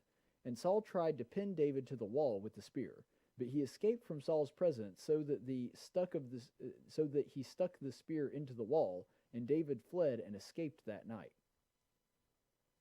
So that didn't take long. Now, granted, we don't know exactly what the time frame is. Maybe there was a period of 2 or 3 months that David was perfectly comfortable living in the palace, and it seems to be that that's what's going on here, because he's just hanging out in the palace playing his harp, like, it's a normal day or something like that. That's not something you would do, I think, if this happened the next day, that right after there was a death warrant put out for you, that you're just like, oh, that's over now? Yeah, I'm just going to kind of hang out in the courtyard and play my harp. There's probably some amount of time to where David felt comfortable with this.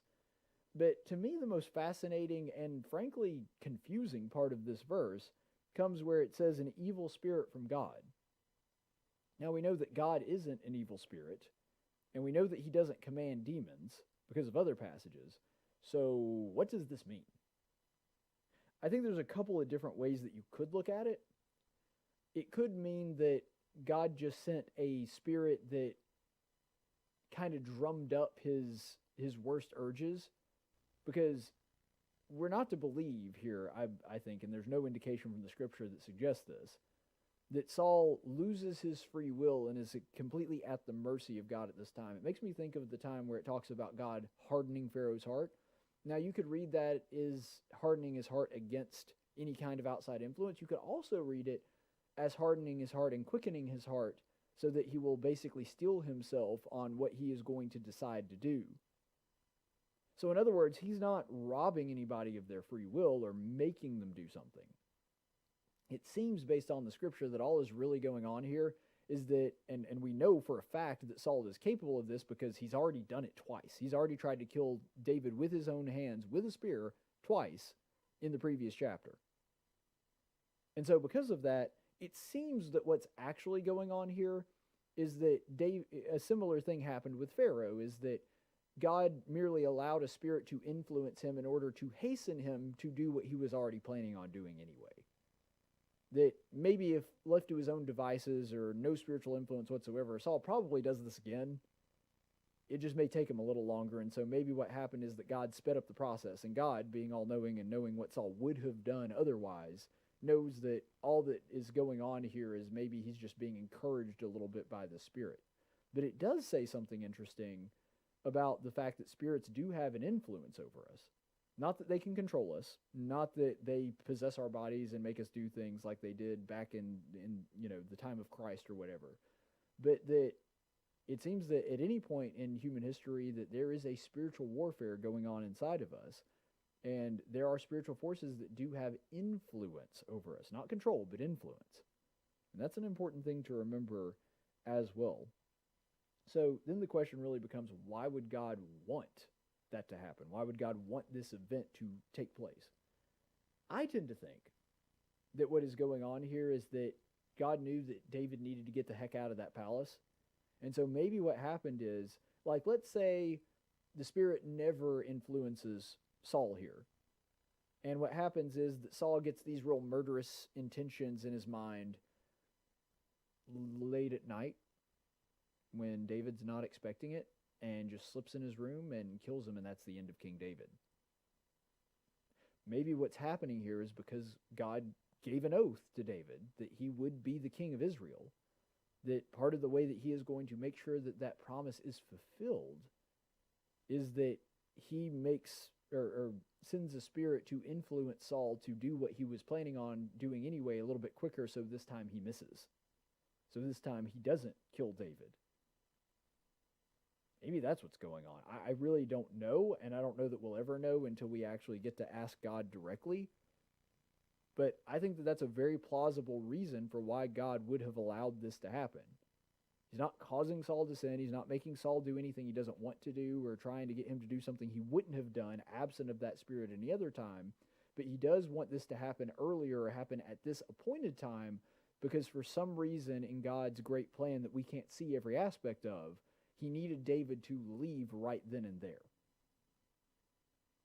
And so, because he has this indication that Saul wants to kill him again, he escapes, and we'll look at that actually probably next week. But really, I think that what this is a great summary of is the reason that human beings should not have this much power. Because if Saul had succeeded, and his spirit actually gone right through David's heart and killed him, you know what would have happened to Saul? From a worldly perspective, nothing. Now, God probably would have punished him if that had happened. And God can do that because he's God.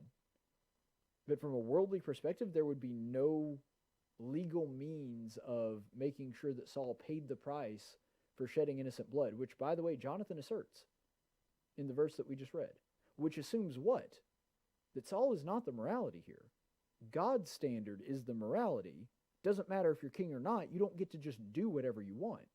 You are still subject to God's understanding of law and morality. And if you do not follow that, then you are going to be held accountable for it. Maybe not in this lifetime, but it will happen eventually. And that's why monarchy is a really bad system of government or dictatorship or whatever else we're talking about, because giving a human being absolute power over life and death over another human being violates the right to life, the very life that they were imparted when God created them. It's the same reason that murder is wrong. It's the same reason that abortion is wrong. It's the same reason that curtailing a person's liberty is wrong, because that is a natural right that was imparted to that person by God, and no other human has the right to take that away from him. So when you understand natural rights, this is a great passage to understand that, because it assumes that there is a morality that exists outside and superseding King Saul here. That just because he's king doesn't mean whatever he says is okay. And ultimately, it also assumes that despite the fact that he's king, God is really still in control of the situation. And friends, that is a truth that remains true to this day. Regardless of who our elected officials are or our leaders, look, no matter how terrible or awful or evil they are, no matter how many of our rights that they try to trample, ultimately God is still in control. And that is a comforting thought. Stay the course, friends. Tactics is a production of News Radio 1440 and Cumulus Media Montgomery. Opinions expressed on this program are those of the host and do not necessarily reflect the opinions of Cumulus Media or our business partners. Graphics by Jessica Dawson. Video production by Jackson Dean. Broadcast studio provided by Faulkner University. Location studio provided by the Dalrata Church of Christ. Copyright 2020.